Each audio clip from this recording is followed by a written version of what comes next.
We're back, baby. We're back in the saddle. We're back.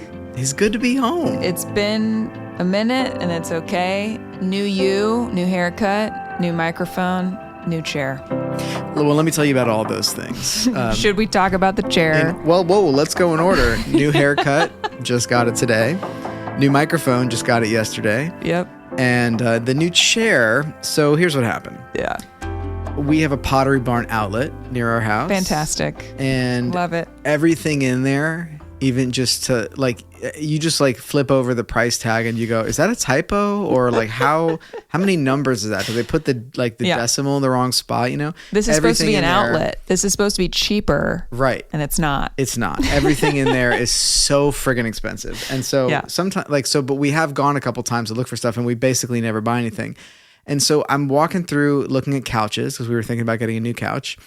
And I found this little piece of a couch with no armrest on either side. Yeah. So it would be perfect for one of those couches that you can take apart and move the pieces around.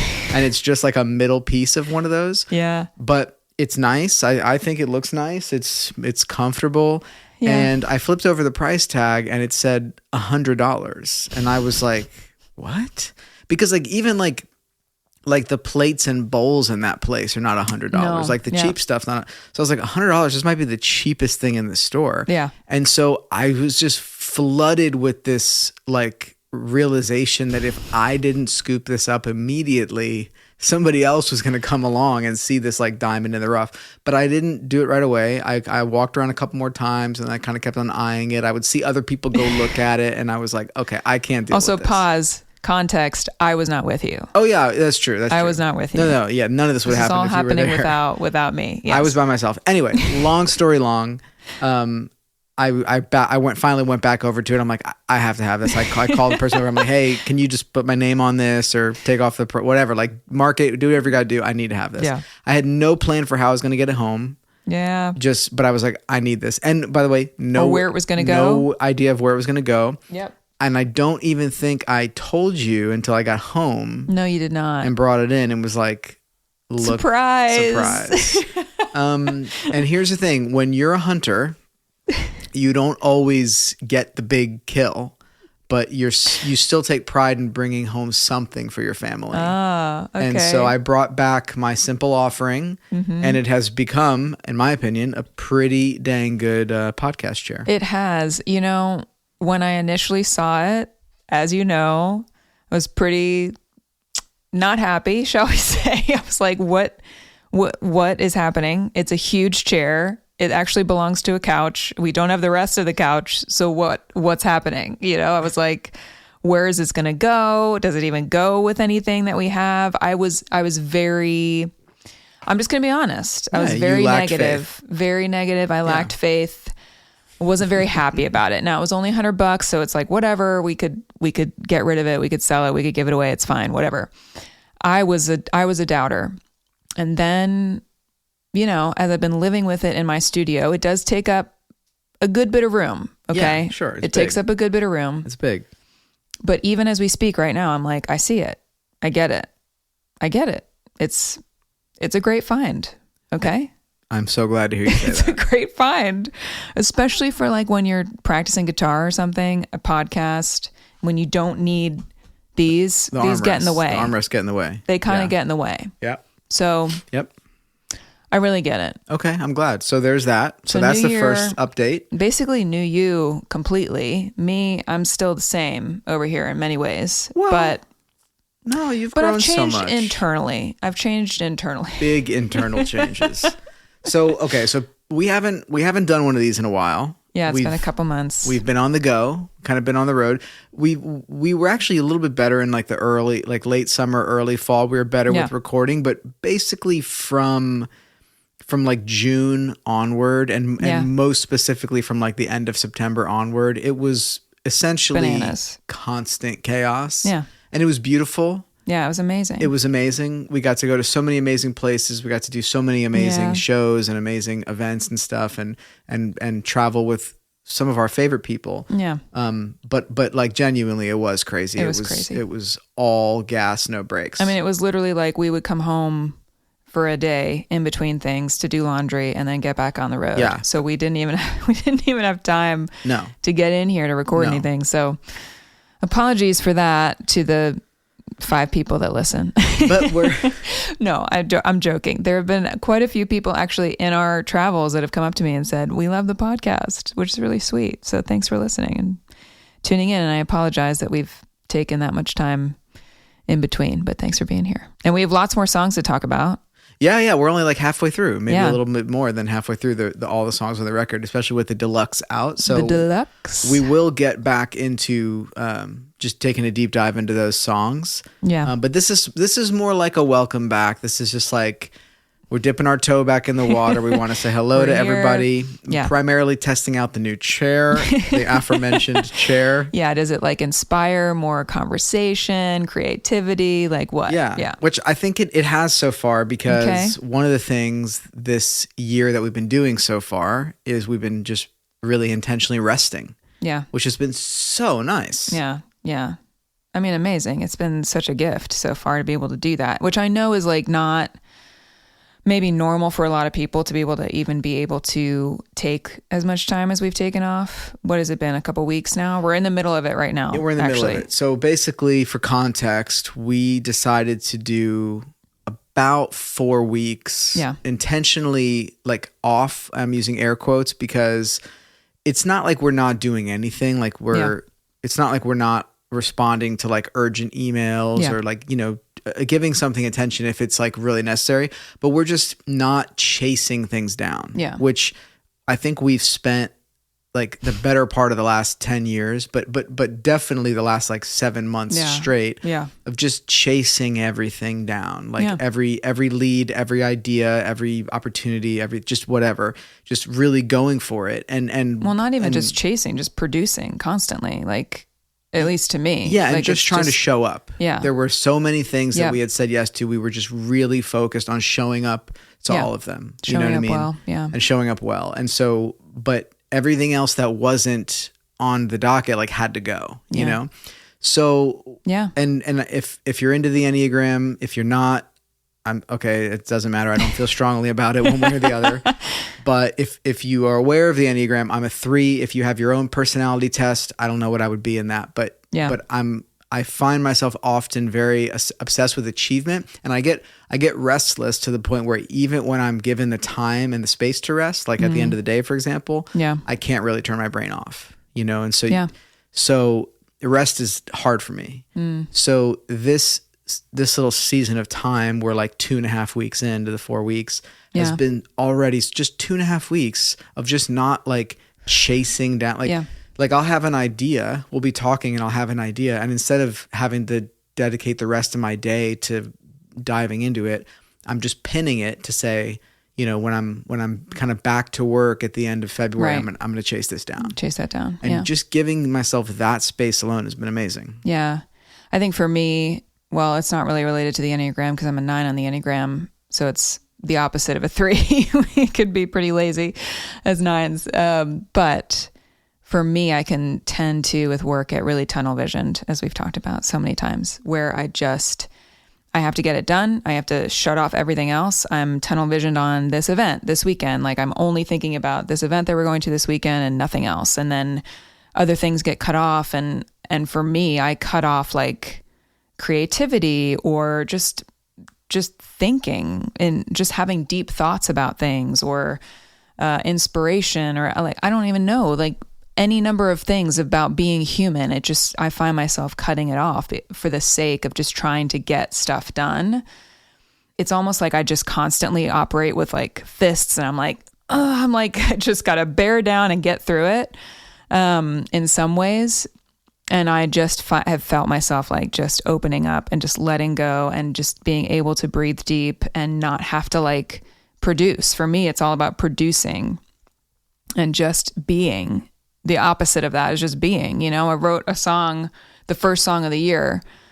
It was funny because I went into it thinking like, I don't know what I'm going to write about today because literally all that I can think about is that I just need rest. I just want to sleep. I just want to turn off. I want to do nothing. And so that's what we wrote about. We wrote a song where the chorus says, I'm a human being, not a human doing. And just the idea of like, so much of my life is spent on like, just trying to produce, trying to accomplish, trying to get things done, trying to make sure I'm not missing out on opportunities, trying to make sure that I'm capitalizing on creativity, all of the things. Being on social media, my God, being on social media, it can just be such a time suck and an energy suck for me. Yeah. And I found myself a lot in 2024 just getting stuck in these cycles of work. Yeah. And I feel myself just kind of like my nervous system, literally like from head to toe, just kind of calming down, being able to breathe deep, and just make space for whatever to come. Yeah. You know what I mean? Mm-hmm. To not just be obsessed with the idea of producing and allow whatever wants to come to the forefront of my mind, my heart, my spirit, the space to do that. Mm-hmm. Yeah. And that's what it's been, you know? Yes. And it's been really, and I know even just from being around you, it's been fruitful for you so far. Just, you've started to, there have been little ideas bubbling to the surface and little inspirations and things that I've heard you talk about, how you want to tackle something or, you know, get more creative with something. And like, I know that in other seasons you'd be like, no, it's good as it is. I don't need to, you know, but you're starting to have the space to think about those things, you know? And also I think, for those of us who tend towards shame, which I wouldn't necessarily say that's true about myself, but I know a lot of people who I talk to about this where, you know, they tend towards shame. So in a conversation like this, they would be hearing it like, I've been doing it wrong and I need to fix it and do it better. But what I hear you saying is like, you were really, really focused and tunnel visioned and working really hard and giving it your best. And you were doing that from a good place. Like I know you don't want to squander the thing that God is doing in your life, you know? And so like, you really want to be the best steward of it. You know, we kind of throw that word steward around like in Christian circles, you know, it's like, but basically like a steward is somebody who takes care of something that isn't ultimately theirs, but they really take care of it as if it's theirs. And so like when we're given these gifts, you know, and that's again, like in the Christian vernacular, you know, like we're given this gift and we're called to be a good steward of it and we don't want to squander it, you know? So I really do think like that's where you've been coming from and where I've been coming from. So it's not like a shame thing, like a, hey, you overdid it. It's more just like, it's more of an invitation to go, okay, that was a good season. Like that was amazing. Yeah. It's good to hustle. It's good to work hard. I think it's good and beautiful to throw yourself into what you do and what you care about and what you're passionate about. I think it's good to work late nights, you know, and long weekends. I think there's beauty in that, but you can't live like that forever. Yeah. You know what I mean? And there has to be time for balance. And you may not be able to find balance every day or every week, but you can adjust, you can find ways. Like that's kind of what we forced into our schedule. Yeah. And the people around us have been super helpful in helping to make that happen. Yeah. Where it's like, hey, we just need, if it's not urgent, we're not going to pursue it right now. We just need a little break. Yeah. You know, your manager has been super helpful with that. Like, so it takes a village and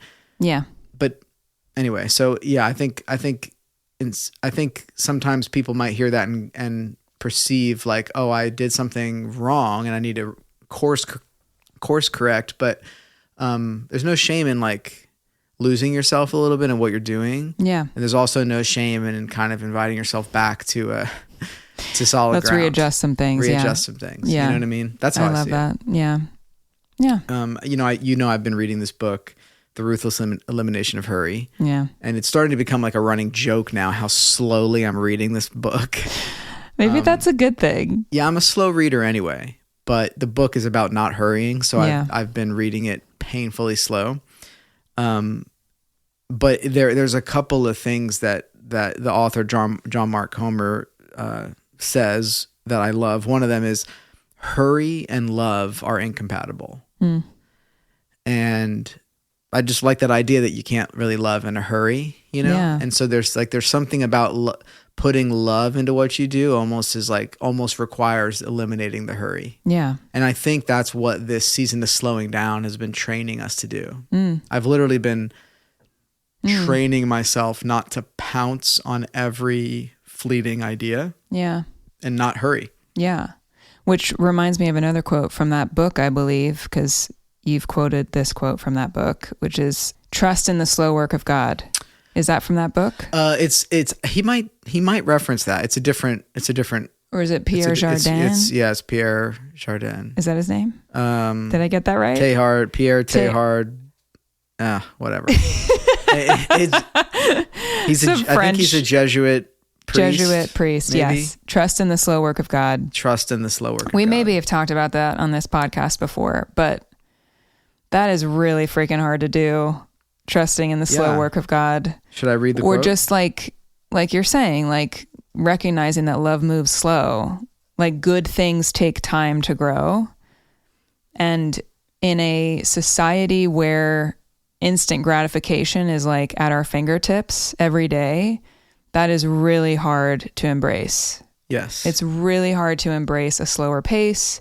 It's really hard to embrace not being a part of every little thing, not being in the know of every little thing. I'm not advocating for not having an understanding of what's happening in the world, but like at a certain point we have to like have the wherewithal to know what our capacity is, you know what I mean? And not like, I don't know. I feel like this fervent need sometimes to like just understand what everyone's opinion is and know what the news stories are and make sure that I'm not missing anything. And it's like, I'm still able to understand what's happening in the world, but also at a pace that is sustainable for my life in the last like month.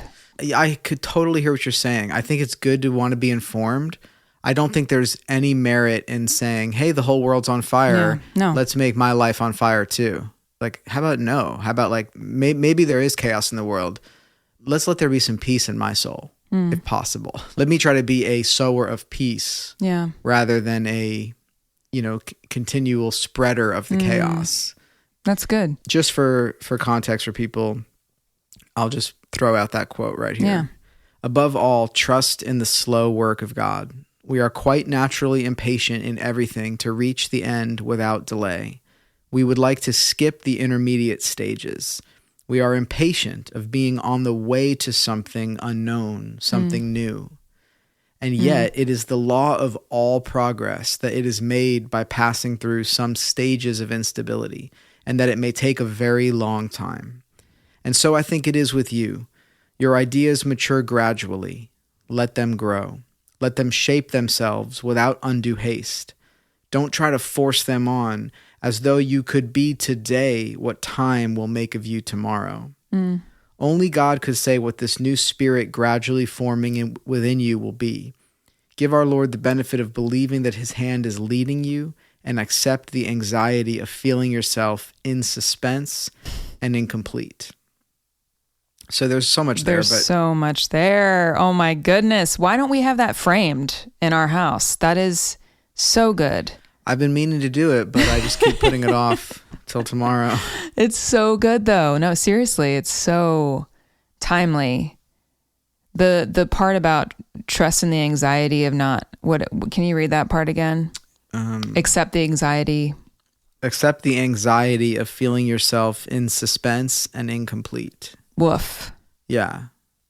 Right. And we know well what that anxiety feels like. And that's part of what drives us to work like crazy people. Yeah. Is we feel that anxiety of being in suspense of what's going to happen or not happen, and feeling in some sense incomplete. Yeah. But you can't hurry these things. You just can't always hurry these things. He's like, don't try to force these things on as if you could be today what time will make of you tomorrow. Yes. Like another way of saying this, people would say like, trust the process. Yeah. You know what I mean? Like you want to get to blank level. Like it's not a one night trip. So you just got to give yourself over to the process in some sense. I think this continues to affirm for me what I've known for a while, but what I've been working on, especially in the last couple of years, which is practicing presence, practicing the present moment. Yeah. Because we can't control the past. We can't control the future. All that we have control of is literally right now, this breath that we're taking right now, which is like so not easy to do. But the gift of the present moment is that it is a gift. Like, that's what we can control. That's what we can be present in. That's what we can give ourselves to fully, is the present moment, is right now. And so for me, that's what it reminds me of, is like, I don't know what time will make me tomorrow and the next day and the day after that, but I know what I can choose to become right now. And I can like act right now in hopes of what I'll become tomorrow. Does that make sense? Absolutely.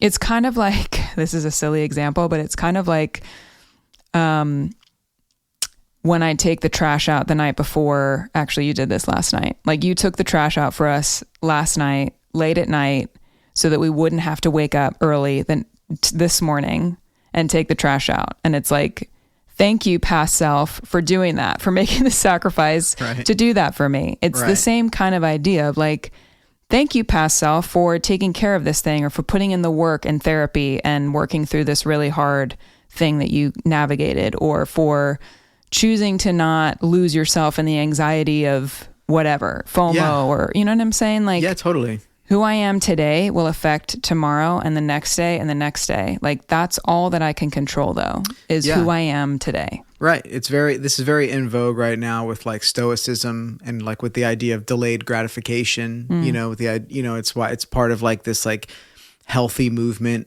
right now in the country of, you know, exercise and eating healthy. It's like, you don't just think about like what you would enjoy most in the moment, but also be thinking long-term, what are going to be the ramifications of this, you know? Yeah. And like you said, just being totally present to the present, like in a very real sense, it's all we have. Yeah. Like, the past is gone and not coming back, and the future is not only not here yet, but not guaranteed. Right. Like, truly the present is what we have. Yeah. You know what I mean? So to waste it, like what a waste, you know? Yeah. So anyway, I love that. So that's what we've been doing, and rest. We are learning the importance of rest as we're taking some time to rest. And in a sense, you feel yourself coming back into yourself. You're like, oh my gosh, like I remember this person. I remember the beautiful things that happened last time I gave myself the space to think, or to write, or to journal, or to pray, or to, you know, visit with friends, or to whatever it is, or to cook a meal. Like, I don't know, just, you know what I mean? Like, cooking a meal is a perfect example. Giving yourself the space and time to be a person. Yeah. It's amazing what can come out of that. And I guess some of this is probably, maybe we're just talking to like really busy entrepreneurial types. You know, I don't know. Our life is so irregular that maybe this is not going to resonate too deeply with people in more of a consistent workflow, you know? I wouldn't say that. I would say, I think we all struggle with this in a certain sense, and have to figure out a balance. Maybe balance isn't even the right word, but have to figure out how to pull ourselves back from tunnel vision or achieve mode or whatever mode it is that you get into. I think all of us have that hurdle, especially in this day and age of like our phones and computers and constant text messages and emails and all of that, distractions. It's not an easy thing to navigate. And so for me, the question is like, which we were just talking about before this podcast started, like, how do we bring these lessons that we're learning again, being reminded of again, because it's not like we haven't learned these things before, right? Which is super frustrating sometimes when I think about it like that. But like, how do we bring these lessons, this feeling of like peace, ultimately, how do we bring that back into when work is busy?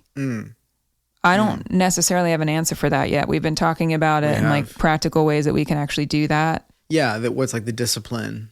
Because it's really easy to talk about actually for when you're in a place of rest. It was just like when it was COVID. Remember COVID times, and we were like, you know, man, it's been so nice to go for a walk every day and sit and have a cup of coffee and, you know, whatever. Like we're like, not really have anything to do. Yeah. And we were like, we're going to take this into our life when the world comes back and, you know, when we're all back to it, like we're going to keep this, like these like chill positive mode, lockdown vibes. And, that was a lot harder than we all thought it was going to be, but, no, but it is a little bit of that. It's like the discipline to say, okay, I want a system to where I can operate at the level I want to operate at, with consistency. Like I don't think consistency is just a pipe dream. I think consistency is something that you can achieve with discipline, you know, and there will always be curveballs, but like if we want consistency, I think you kind of have to manufacture it a little bit and use discipline to like build it in, you know, because like if like, you know, your phone use, I'm sure I'm not the first person to say this. If you don't control your phone use will control you. Yeah. You know, if you don't control your to-do list and your responsibilities, your to-do list and your responsibilities will control you.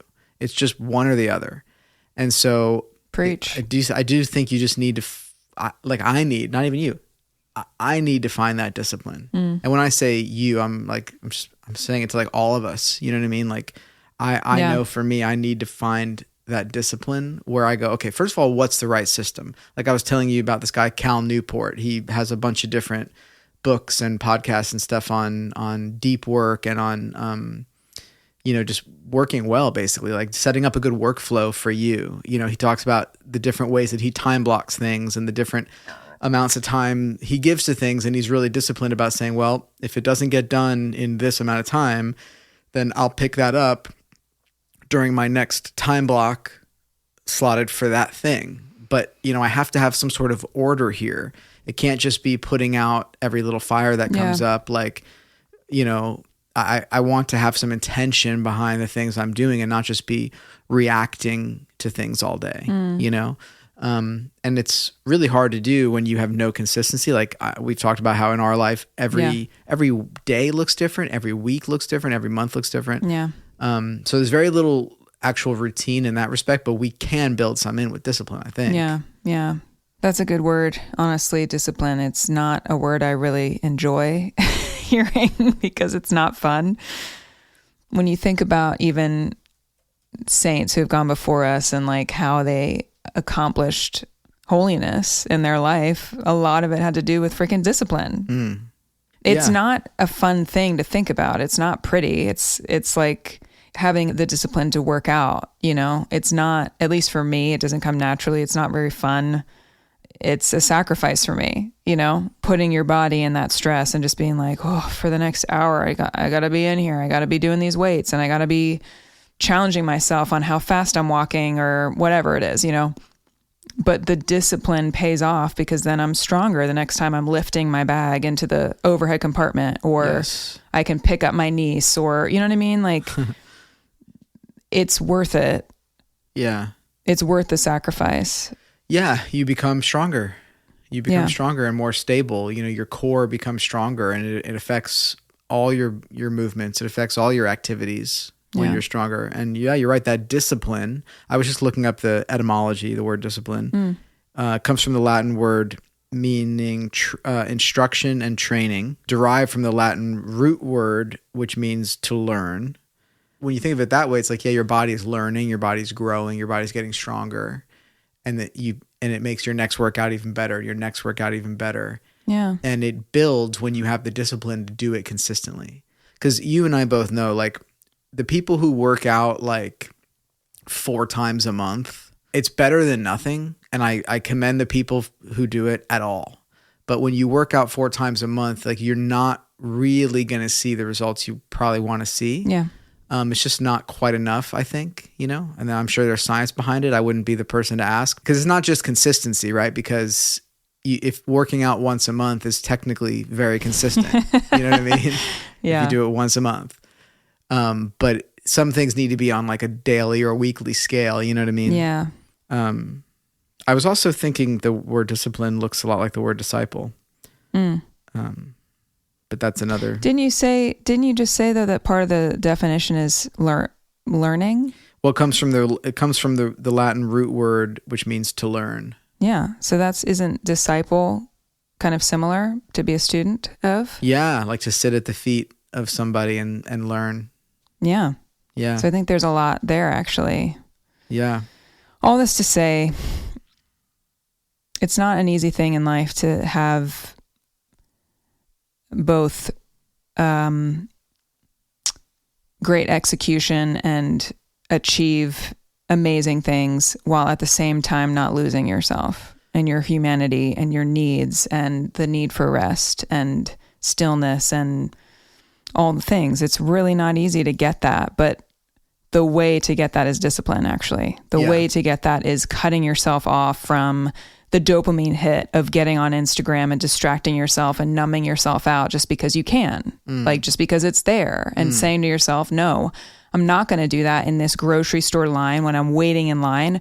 I'm actually going to just stare around and just have a thought, or the discipline for me of like recognizing it's not good for me actually to constantly be having noise in my head. Because oftentimes when I'm doing laundry or when I'm doing the dishes, I'll have a podcast playing. And sometimes it's okay to do that. But like we talked about the other day, like sometimes that's actually not the best use of my time, because sometimes God speaks to me when I'm doing the mundane activity or when I am bored and nothing else is coming to mind, and a thought pops into my head that wouldn't have come in if I was listening to a podcast or reading listening to an audiobook or just filling my time. Right. It's so easy for us to just fill the void. Right. Because we don't want to be bored. Yep. When actually the boredom is what leads oftentimes to creativity or inspiration or a breakthrough or a revelation or whatever. Like oftentimes at least for me, when I've read stories of like really smart people or artists in the past, like a major breakthrough that they had came from a time when they were bored, like recorded being bored. So even having the discipline to allow yourself to be bored. Yeah. And I'm sure there's people listening thinking, man, being bored, that sounds nice. I've got so much going on. Like I get it. You know, we all have different levels of busyness and things going on, but I think this is more for us of just a reminder, like, give some space. Like you said, don't always fill the space with something. Allow some space for God to move. And that's going to look different for different people. But I think if that's the lesson I take from this, then I can go from this conversation and figure out what it looks like for me to leave some space. And it might look different for me than it looks for you. Yeah. You know, but just leaving some space that I'm not jamming full of something else. Yeah. Where I can be bored, or where I can just think clearly, process something. Yeah. Like how many times do you have something where you're like, if I could just go on a 20-minute walk and just think through this, I'd probably make tons of progress. Yeah. But instead I'll just kind of anxiously avoid it, but kind of like sort of address it for the next like 6 hours. You know what I mean? Yeah. And it's just, So sometimes in the short term, just taking a break and going for a walk might save you 5 hours. Yeah. You know, you should listen to that. For that yourself. Advice. Oh, all of this is to me. Yeah. All of this. All of this is me too. Yeah. It's good stuff. But it's been really good to rest. It's been great. What else? Is there anything else we need to talk about? I mean, we had an awesome year. Are there any highlights? Anything to? Goodness. I mean, we have talked about some of the highlights, like the NEC a couple times on the podcast or that was whatever. So long ago now. I know. It feels like another lifetime. I think going to Greece was amazing. Yes. Obviously, time in the UK. What else did we do this fall? The Cathedrals tour was really beautiful. The Cathedrals tour with our good friend Matt Marr and an amazing crew of musicians and what a gift, tech people and tour people. You know, it just was an amazing crew of people and an amazing week in 5 different cathedrals. Hopefully more of those shows this year as well. But wow, that was such a beautiful time. That was, what a way to end the year, honestly. And then start the year with Germany. That was a highlight. Yes. Being in Germany with the Focus Seek conference there, Europe conference. Yeah, we met so many amazing people. There were like 500 students at the conference from all over Europe. Yeah. And there were so many cool people. We got to sing in Cologne Cathedral too. That was so special. It was unbelievable. Yeah. I know you have a couple of little summary posts about it online if people want to go check it out and see pictures and stuff, but it was just really amazing. Yeah. And then some trips with our friends at Corporate Travel. We got to go to some cool places this year with them. So it's been special. It's been awesome. You got anything you've been working on? Oh, you want to plan a little Easter egg at the end of this? All right. This episode? Why not? I haven't really officially announced this yet, but I might as well because it's right here. I have a new book that's coming out this year in May. Should I say what I'm looking at? We're keeping it under wraps for now? I mean, it's on the camera. Oh, right. Oh, for those who are listening. Yeah. My book, A Lyrical Devotional, Belovedness, Overcoming Your Inner Critic, is coming out this May 6th. Boom, baby. You can pre-order it right now. I know pre-ordering it 4 months in advance, whatever, is probably insane, but I've heard it's actually on sale right now on Amazon. So you can go get your copy of it early and it'll get sent to you in the mail when it comes out. What I'm looking at is absolutely beautiful. It looks amazing. It's really beautiful. I can't wait to they did an amazing job. The finished product. I'm not going to show you the pages, but look at the first insert. It is literally like a mirror. How cool is that? Anyways, so more to come on that. We'll discuss it in other podcasts, but yeah, so we'll be book back. Is coming this year. Yeah, we'll be back talking about the songs, kind of the second half of songs. We've got like 7 songs to talk about. We've got people to talk to. It's gonna be. We got a lot of good stuff coming this year. So thanks everybody for being along for the ride. Thanks for being here. We'll chat soon. Deuces.